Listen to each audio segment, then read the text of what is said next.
When you're putting in so much hard work at the gym, it's important that you're not wasting that time and that you're being as efficient as possible. In this video right here, I'm going to show you what actually creates an efficient lift, what actually is a really good exercise versus what's a bad exercise. Which one should you be doing? Which one should you probably not be doing, specifically for arm growth. So hi and welcome to this video. My name is Devin Ricker. I am a personal trainer. I have my master's in exercise physiology, if I could say it right.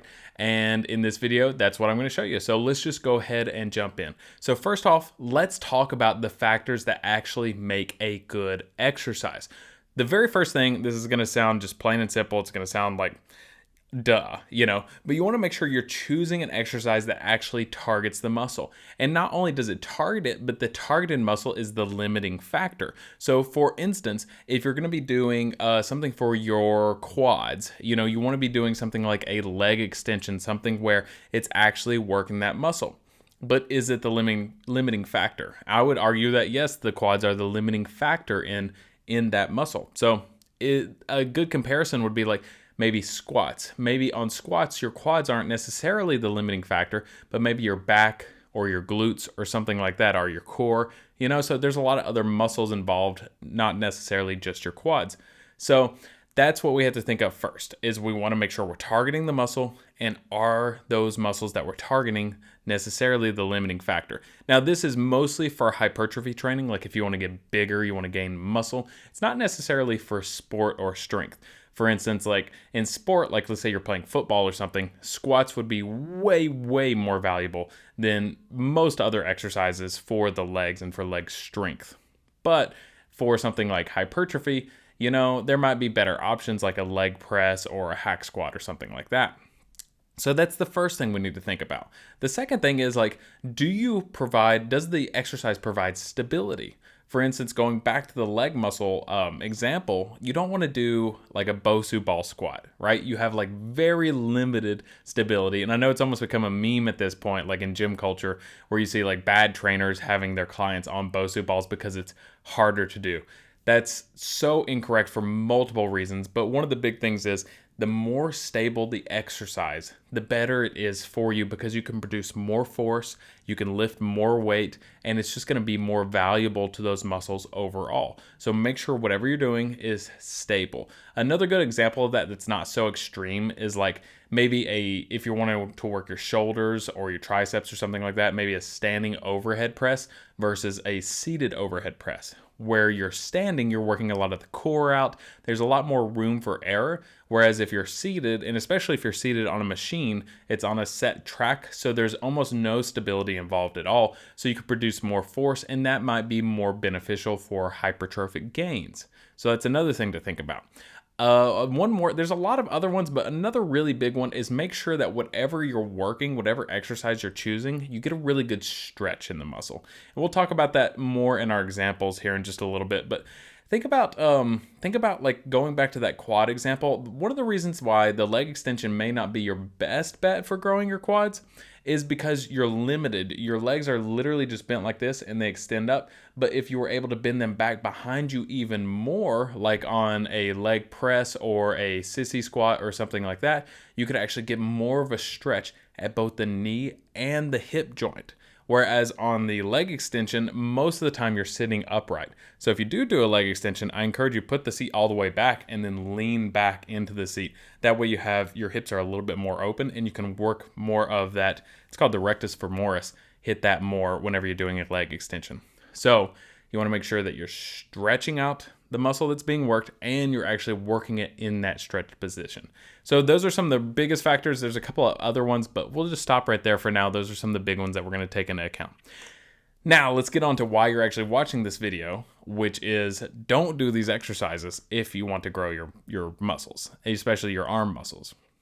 So of course, any exercise is better than no exercise. So these muscles or these exercises that I'm about to talk about, you can do them, and yes, they will work, especially if you're newer to weightlifting and stuff, but they may not just give you the best bang for your buck. They may not, grow you to a certain degree, as much as some of these other ones that I'm going to list because of these principles that we've listed earlier. So let's talk about first the triceps. And I've mentioned this in another video before, but one of the worst exercises for triceps is actually the dumbbell kickback. Remember, that's the one where you're kind of like maybe on a bench or leaning over and you have the dumbbell in your hand and you go like this, you kick it back. Why is that such a bad exercise? Because at the bottom of the lift right here, when your tricep is most stretched, you could just literally swing that dumbbell all day long, like right there. So there is no tension at the stretched position. There's really not tension until you get to about right here, which is the most contracted position. And we know from research that the more stretch that you get in the muscle and the more tension in the stretch, the better it is for gaining muscle, right? It's better for working that muscle. So instead of like a dumbbell kickback, think about doing something like a dumbbell overhead extension. So something like you have the dumbbell here, you could even do 2 hands at a time, but you're starting right here, so you're getting a really good stretch on that tricep, and you have a lot of good tension right there at the bottom of the exercise, and you're going up just like that, and you have really good tension throughout the lift, in the stretch, and the contracted position. So that's a really good alternative to the dumbbell kickback. There's a lot of other exercises that you could put in there, like maybe a dumbbell or even a cable overhead extension. Cables are some of the best exercises, in my opinion, for muscle growth because you get a good constant tension. It's not really reliant so much on gravity like in the downward force direction like a dumbbell would be. So next up, that was the triceps. Next up would be the biceps. So this muscle right here, what can you do to really work on this? Most people are going to do something like a curl, like a dumbbell curl or a barbell curl standing in front of you. Again, not a bad option, but the thing with the curl is that it is most hard whenever the moment arm is the longest, right here. Like this would be the moment arm, which is, this is the axis, a little bit of physics involved, but the dumbbell is furthest away from the axis, right? That's when it's the hardest. It's not really hard at the stretched position of the muscle. So what exercise could we choose to make it really hard at the stretched position instead of already at the contracted position? That's what we're wanting to look for. And there's several different examples. One of my favorite though is if you do a lying or even an incline will get you closer dumbbell curl. So think about it. If you're laying down and your biceps are further behind you than like a standing curl, they're already going to be more stretched. And if you look at the angles, it's going to have you more tension at the bottom of the lift than up here towards more of the top of the lift. So that's a really good alternative. If you have cables, again, cables are some of my favorite exercises for muscle growth. You can actually set them up behind you and get a really big stretch right there and then just curl them up like that. And that's going to be one of the best things you can do. And remember how we talked about stability earlier? A really good way to stabilize that exercise is to actually sit on a bench if you have one, have the cables behind you, and curl from there. That's one of the best bicep exercises in general. So give those a shot instead of just standing curls. Again, standing curls are okay. They will get you some gains for sure, but these are just, going to be a lot more efficient for you. And then finally, when we're talking about arm growth, we can't talk about arms without not just the biceps, not just the triceps, but the shoulders as well. Because when you look at the arm as a whole, the shoulders make up a really big chunk of it. So, and most people, honestly, when they're just looking at you, like outside of the gym, they're just like, whoa, look at they don't say necessarily, look at his shoulders. They say, like, look at his arms, but the shoulders really give you that width to your physique. And they really make your arms pop even more, especially if you have a good separation in the shoulders.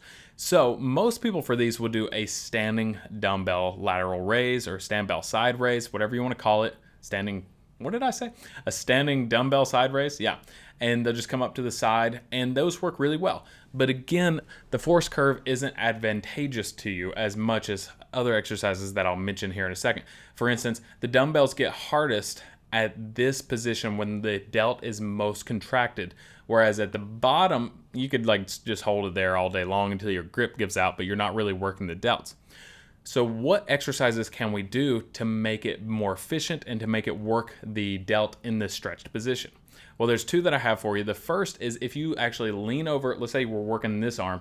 If you lean over this way so you can find a bench that's on an incline, lean over, have the arm stretched across your body, and then raise it up like that. That way, the force curve is a lot better for hypertrophic gains, and you're going to be working it mostly right around in this area, whereas if you're standing up, you're not working it at all in that area, right? And so that's more towards the stretch position.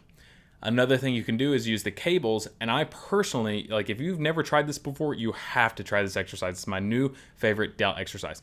What I do is I set up the cables at about hip height, or like wherever my arm is whenever I'm standing, and I use one at a time, and I have my arm behind my back. So the cable would be over here. I'm working this delt, arm behind the back, and I'm raising up just like that, and then I'm going down behind the back just like that. So try that out, and you can work on twisting your wrist in a little bit more. Sometimes people will say that will hit the lateral delt a little bit more, or you can open it up a little bit more to hit more of the front delt. Either way, you get a really, really good stretch. And because of the force curve, you're working it mostly in the position right here where it's at 90 degrees, and you're hitting it really good on that stretched position. So try those exercises instead of a standing dumbbell lateral raise. I hope you found that video helpful. If you want to know more about how to train from home and the best ways to do that, watch this video right here. And also, if you like this video, feel free to like and subscribe, and let me know what other questions you have in the comments down below, and I'll try to get to each one of them.